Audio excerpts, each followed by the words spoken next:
সমৃদ্ধার সাথে শুভমের বিয়ে ঠিক হয়। আর শুভম অনেক বড়লোক পরিবারের ছেলে, আর তারা যেহেতু ভীষণ বড়লোক, তাই সমৃদ্ধা একেবারেই তাকে বিয়ে করতে রাজি হয়ে যায়। দেখতে দেখতে কিছুদিনের মধ্যেই তাদের ধুমধাম করে বিয়ে হয়। আর সমৃদ্ধা শ্বশুর বাড়িতে গিয়ে দেখে যে সেখানে পাঁচটা চাকর আছে, যা দেখে সমৃদ্ধা মনে মনে ভীষণ পরিমাণে আনন্দিত হয়, কারণ তাকে শ্বশুর বাড়িতে কোনো কাজ করতে হবে না। রান্না বান্না থেকে শুরু করে ঘর মোছা, বাসন মাজা, ঘর গোছানো, শ্বশুর বাড়ির লোকেদের খেয়াল রাখা সবকিছুই করবে সেই 5 জন চাকর। তাই শ্বশুর বাড়িতে প্রথম দিন সকালবেলা নতুন বৌমা যখন ঘুম থেকে ওঠে, তখন শিখা নতুন বৌমার জন্য গরম গরম চা এবং বিস্কুট নিয়ে চলে আসে। বৌরানী, এই নাও তোমার জন্য গরম গরম চা, আর তার সাথে তোমার পছন্দের বিস্কুট নিয়ে এসেছি। আমি তোমার শাশুড়ি মায়ের কাছ থেকে সবকিছু জেনে নিয়েছি যে তুমি কি কি খেতে ভালোবাসো, তাই আমি তোমাকে সেই সব কিছুই রান্না করে খাওয়াবো। বাহ, বেশ কপাল করে শ্বশুর বাড়ি পেয়েছি।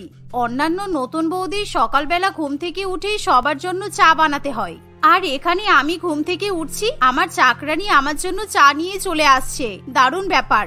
এই ভেবে সমৃদ্ধা খাটের উপর বসেই গরম গরম চা এবং বিস্কুট খেতে শুরু করে। আর সে যখন খাট থেকে মাটিতে পা রাখতে যাবে, তখনই রামু এসে তার পায়ে জুতো পরিয়ে দেয়। আর সমৃদ্ধা যখন স্নান করতে যাবে, তখন আরেক চাকরানি এসে তাকে তোয়ালে, শ্যাম্পু, সাবান ইত্যাদি দিয়ে যায়।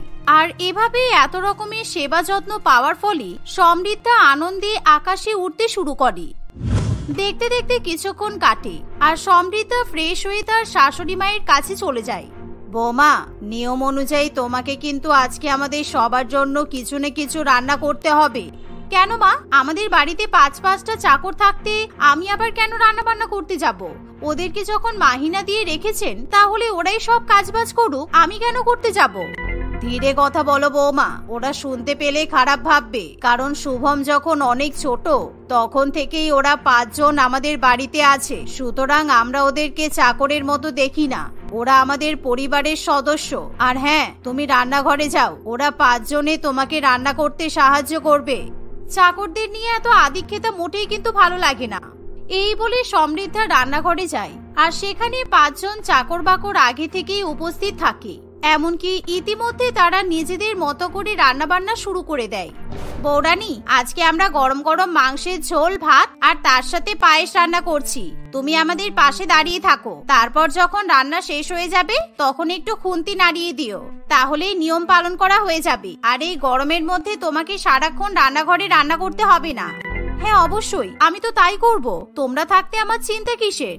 এভাবেই 5 জন চাকর মিলে সব রান্না বান্না করে দেয়। আর সমৃদ্ধা খুন্তি নাড়িয়ে রান্নাঘর থেকে বেরিয়ে পড়ে।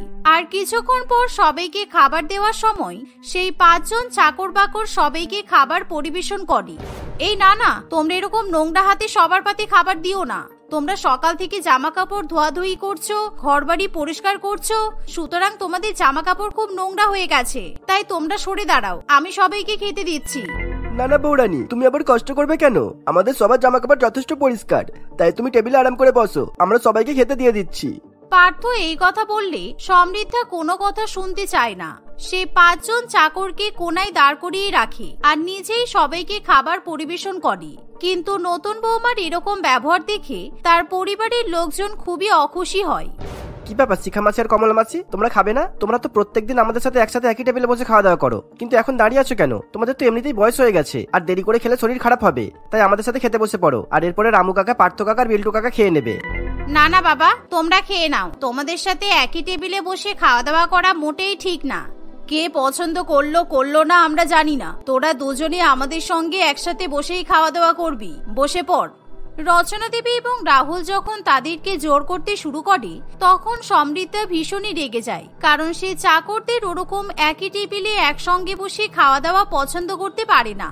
আচ্ছা মুশকিল তো, এরকম বাড়াবাড়ি ভালো লাগে না। ওরা কেন একসঙ্গে আমাদের টেবিলে বসে খাবে? আমাদের খাওয়া হয়ে গেলে তারপর ওরা খেয়ে নেবে, তাও আবার মাটিতে বসে। মা, শুভম, তোমাদেরকে বলছি, এরকম চাকরদেরকে মাথায় তোলা কিন্তু একদমই উচিত নয়। এই বলে সমৃদ্ধা সেই 5 জন চাকরকে ভীষণ পরিমাণে অপমান করতে শুরু করে। তাই মনের দুঃখে তারা নীরবে চোখে জল ফেলে। অন্যদিকে শুভম এবং তার মা নতুন বৌমাকে কোন রকম কোনো কথা বলতে দেয় না।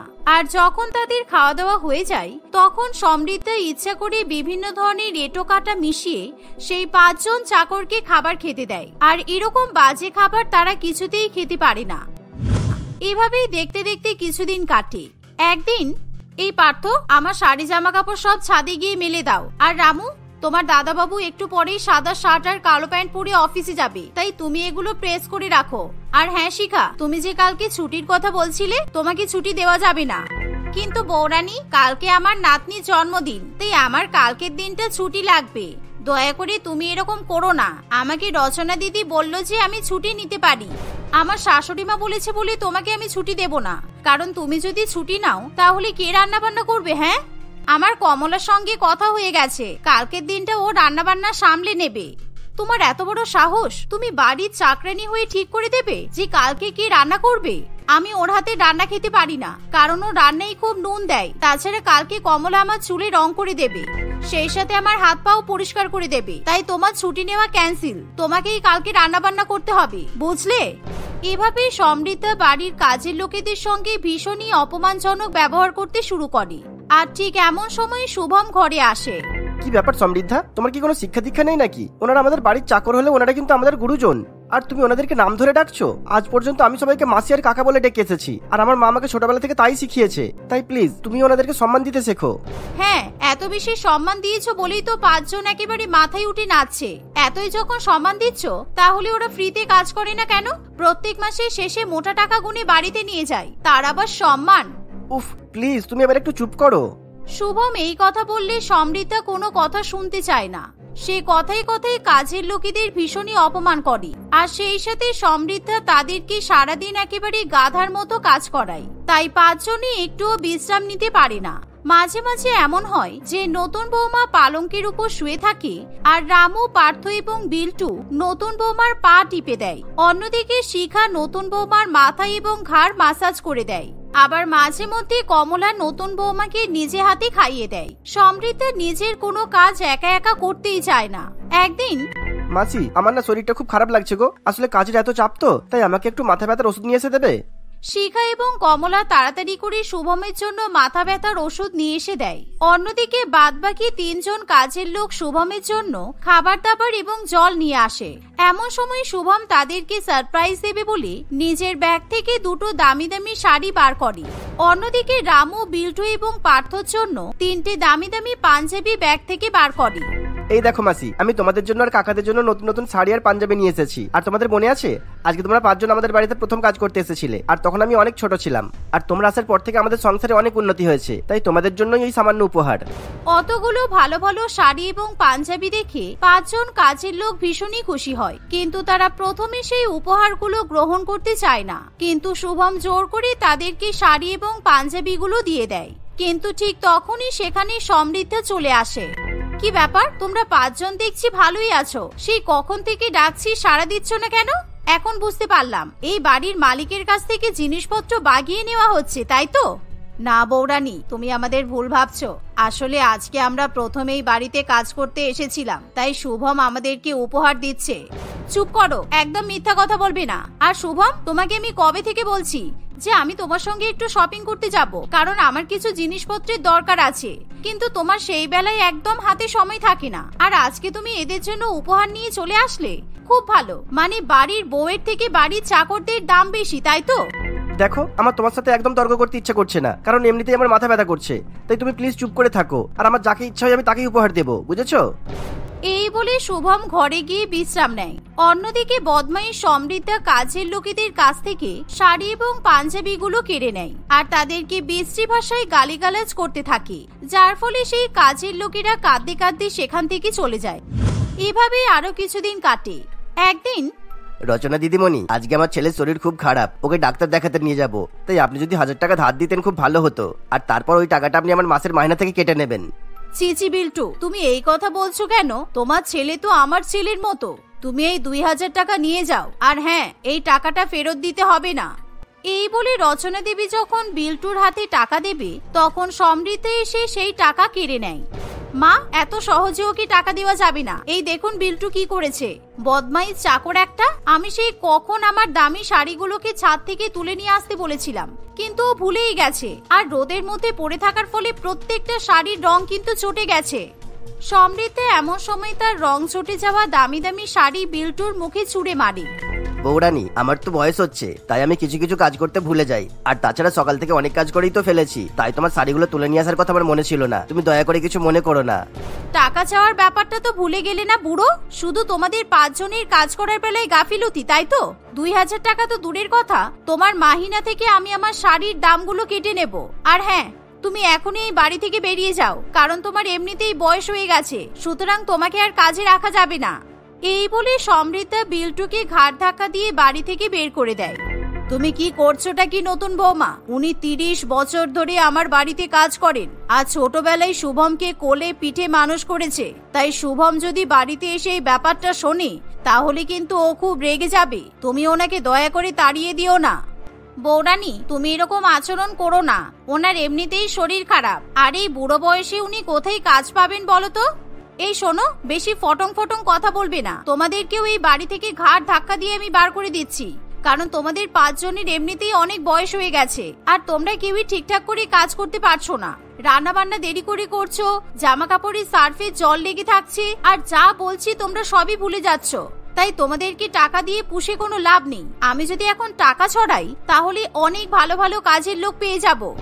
এই বলে সমৃদ্ধা বাকিদেরকেও ঘাড় ধাক্কা দিয়ে বাড়ি থেকে তাড়িয়ে দেয়, আর তারা কাঁদতে কাঁদতে সেই বাড়ি থেকে বেরিয়ে যায়। কিন্তু শুভম যখন ব্যাপারটা জানতে পারে তখন সে সমৃদ্ধাকে ভীষণই বকাবকি করে, কিন্তু তাতেও সমৃদ্ধার কিছু যায় আসে না। অন্যদিকে সমৃদ্ধা বেশি বেশি মাহিনার লোভ দেখিয়ে সোশ্যাল মিডিয়ায় চাকর চাই বলে বিজ্ঞাপন দিতে শুরু করে, কিন্তু চারিদিকে রটে যায় যে সমৃদ্ধার ব্যবহার ভীষণই বাজে। তাই অনেক অনেক টাকা দিতে চাইলেও কেউ সমৃদ্ধার শ্বশুর বাড়িতে কাজ করতে চায় না, যার ফলে এখন শুভম এবং তার মা দুজনে মিলে নতুন বৌমাকে দিয়েই বাড়ির সমস্ত কাজবাজ করায়। সত্যি আমি খুব ভুল করে ফেলেছি। এখন যখন আমাকে একা হাতে রান্না করতে হচ্ছে, ঘর মোছা, জামা কাপড় কাচা, ঘর গোছানো সমস্ত কিছু করতে হচ্ছে, তখন আমি আমাদের বাড়ির কাজের লোকেদের মর্ম বুঝতে পারছি।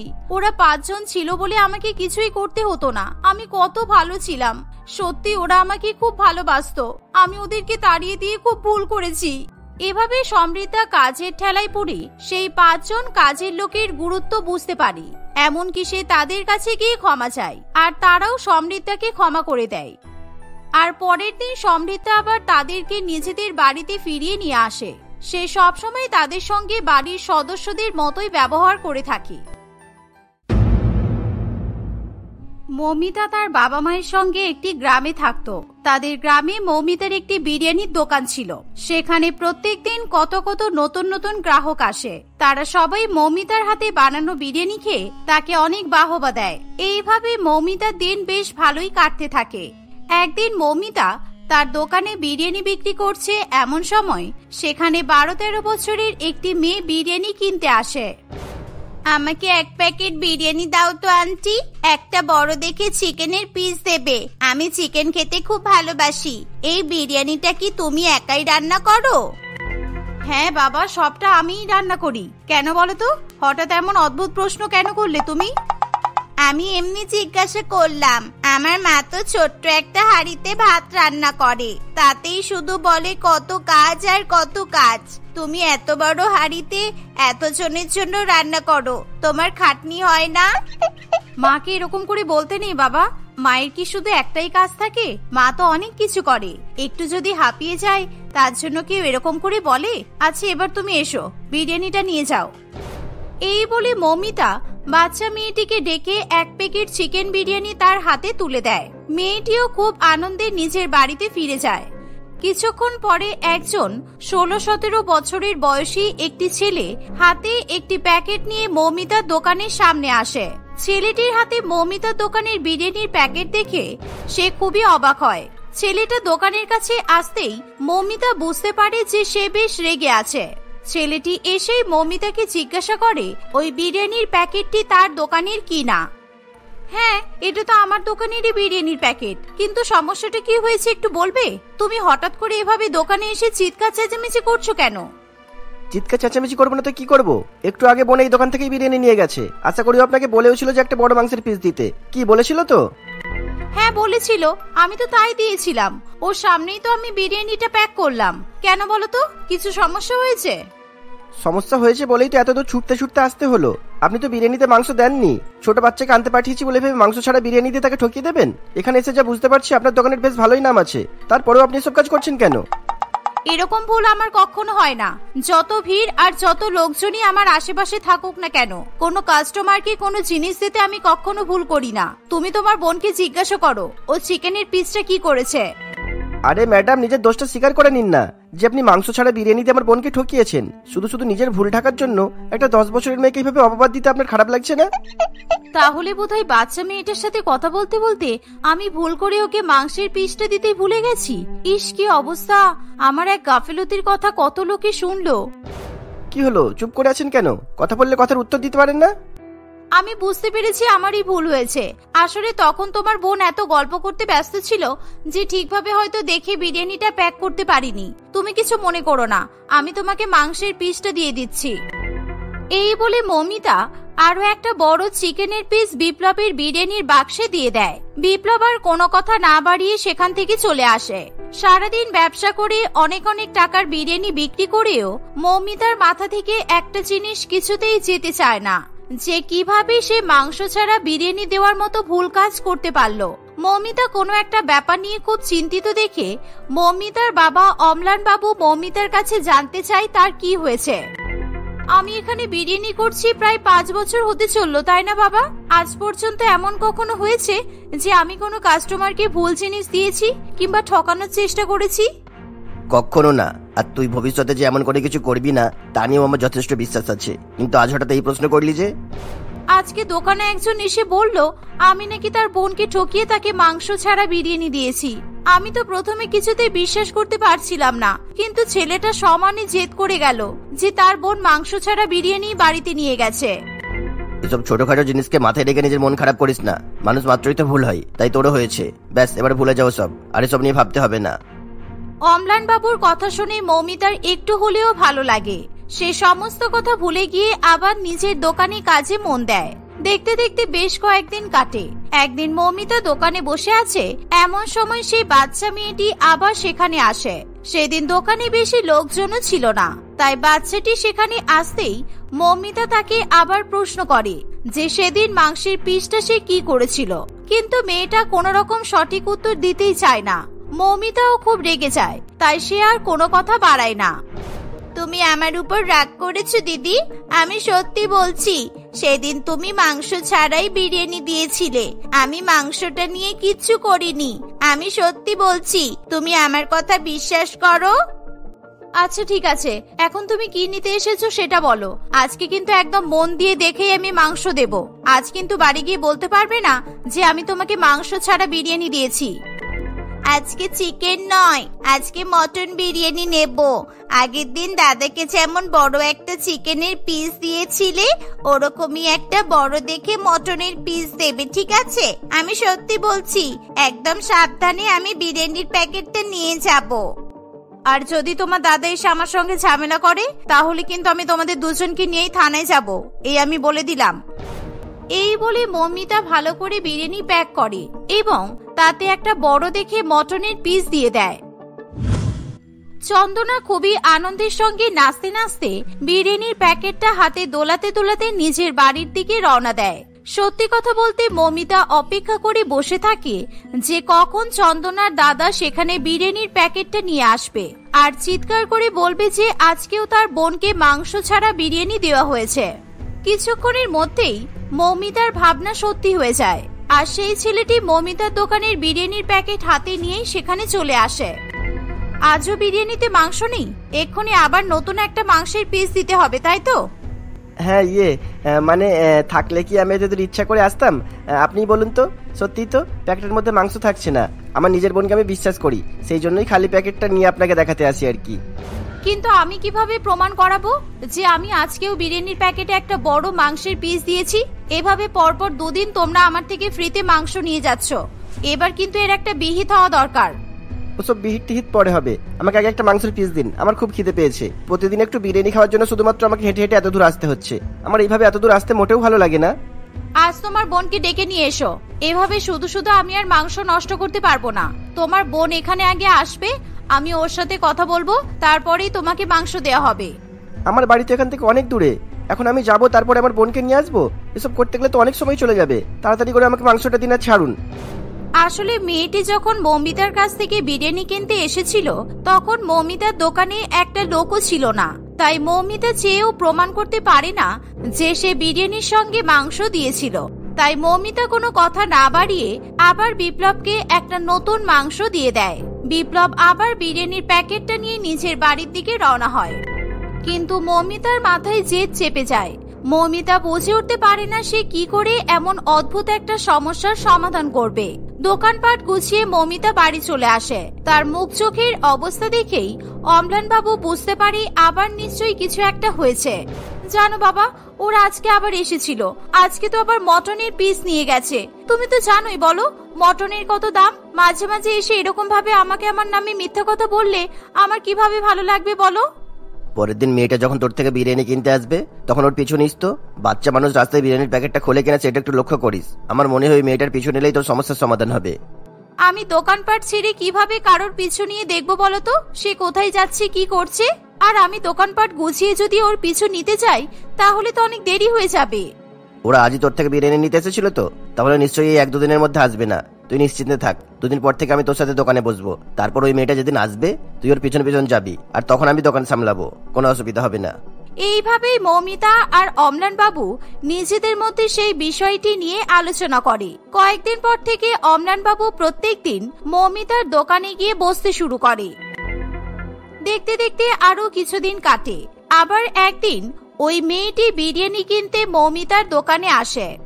মৌমিতা ইচ্ছা করে মেয়েটিকে আবার জিজ্ঞাসা করে যে মেয়েটি প্রত্যেকদিন বিরিয়ানির প্যাকেট থেকে মাংস বের করে সেগুলো নিয়ে কি করে। কিন্তু সেদিন মৌমিতা তাকে কোনো রকমের প্রশ্ন ছাড়াই তাকে 1 প্যাকেট বিরিয়ানি দিয়ে দেয়।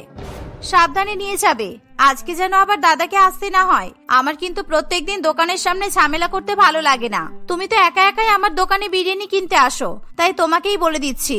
তুমি একদম চিন্তা করো না, আমি একদম শান্ত হয়ে নিয়ে যাব, আর কোনো অসুবিধা হবে না। এই বলে মেয়েটি সেখান থেকে চলে যায়। অম্লান বাবুকে দোকান পাহারার দায়িত্ব দিয়েই মৌমিতা ওই মেয়েটির পেছন পেছন যেতে থাকে। কিছুক্ষণ যেতেই মৌমিতা লক্ষ্য করে মেয়েটি রেল স্টেশনের পাশের খুব নোংরা একটা বস্তির দিকে এগিয়ে যাচ্ছে।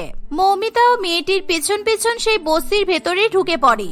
মৌমিতা দেখে অবাক হয় যে মেয়েটি রাস্তায় কোনো ভুলভ্রান্তি না করে ঠিকমতো বিরিয়ানির প্যাকেটটা নিয়ে বাড়িতে পৌঁছে গেছে। ঘরে বসে থাকা তার দাদা প্যাকেটটা খুলে ভেতর থেকে মাংসের টুকরোটা বের করে আবার খালি প্যাকেটটা বন্ধ করে দেয়। এসব করে বিপ্লব বাইরে বেরোতে যাবে এমন সময় মৌমিতা তাদের ঘরের ভেতরে ঢুকে আসে। কি ব্যাপার, এটা কেন করো তোমরা? এই কয়েকদিন ধরে তোমরা আমাকে এভাবে ঠকিয়ে গেছো। আমি কিচ্ছু বলিনি, কিন্তু আজকে আমি নিজের চোখে দেখেছি এই বিরিয়ানির প্যাকেট থেকে তোমরা নিজেরা মাংসটা বের করে নিয়েছো। কেন করলে এরকম? আস্তে আস্তে দিদি, প্লিজ চিৎকার করো না। বুঝতেই তো পারছো সব বাড়ি একেবারে গায়ে গায়ে লাগানো, কেউ শুনতে পেলে আমরা খুব বকা খাবো। দিদি বলে সম্পর্ক বানানোর আগে সত্যি কথাটা বলো। এতদিন কেন মিথ্যা কথা বলতে যে আমি মাংস ছাড়া বিরিয়ানি দিয়েছি? আসলে এই পৃথিবীতে আমি আর আমার বোন ছাড়া আমাদের দুজনের আর কেউ নেই। আমি রেল স্টেশনে জুতো পালিশ করার কাজ করি, আমার বোন একটা বাড়িতে বাসন মাজা আর ঘর মোছার কাজ করে। আমাদের খুব বিরিয়ানি খেতে ইচ্ছা করে, কিন্তু আমরা খেতে পারি না। আর আমরা দুজন মিলে যাই টাকা রোজগার করি, তার সমস্তটাই এই বাড়ি ভাড়া, আমাদের প্রত্যেক দিনের খাওয়া খরচ আর ফ্যান আর লাইটের বিলে চলে যায়। সেই জন্যই বোন তোমার দোকানে গিয়ে বিভিন্ন রকমের ভুলভাল প্রশ্ন করে, বানিয়ে বানিয়ে মায়ের কথা বলে, যাতে ব্যস্ত হয়ে গিয়ে তুমি নিজেই মনে করতে না পারো যে তুমি আসলে মাংসের পিসটা দিয়েছিলে কিনা। আমরা জানি আমরা ভুল করেছি, তুমি আমাদের ক্ষমা করে দিও। সেসব তো ঠিক আছে, কিন্তু তাই বলে তোমরা আমার থেকে বিরিয়ানির মাংস কেন চুরি করতে? আমি বলছি দিদি, আমি যেই বাড়িতে কাজ করি সেই বাড়িতে একটা দিদিও আছে। ও তোমার দোকানের বিরিয়ানি খেতে ভালোবাসে। ও বিরিয়ানি আনতে দিলে আমরা প্রথমবারে মাংসটা বের করে রেখে দিই, তারপর খালি প্যাকেটটা নিয়ে গিয়ে তোমাকে বলি যে তুমি মাংস দাওনি। তুমি ওই প্যাকেটে আবার মাংস ভরে দিলে আমি ওই বাড়ির দিদিটাকে বিরিয়ানির প্যাকেটটা দিয়ে দিই। তারপর দাদা ঘরে এসে নানান রকমের মশলা দিয়ে হলুদ ভাত বানায়, আর ওই মাংসটা দিয়ে আমরা সেই ভাতটা খেয়ে নিই। তাদের দুজনের কথা শুনে মৌমিতার খুবই দুঃখ হয়। তোমরা যেটা করো সেটা কিন্তু চুরি, সেটা ছোট হোক বা বড় হোক, না বলে জিনিস নেওয়াকেই চুরি বলে। তোমরা এরকম আর কখনো করবে না, আমাকে কথা দাও। তোমাদের যখন বিরিয়ানি খেতে ইচ্ছা হবে তোমরা দুজনে আমার দোকানে চলে যেও, আমি ফ্রিতে তোমাদেরকে বিরিয়ানি খাওয়াবো, আমি কথা দিচ্ছি। মৌমিতার কথা শুনে তারা দুই ভাই বোন খুবই খুশি হয়। মৌমিতার মাথা থেকেও মাংস ছাড়া বিরিয়ানি দেওয়ার চিন্তা দূর হয়ে যায়।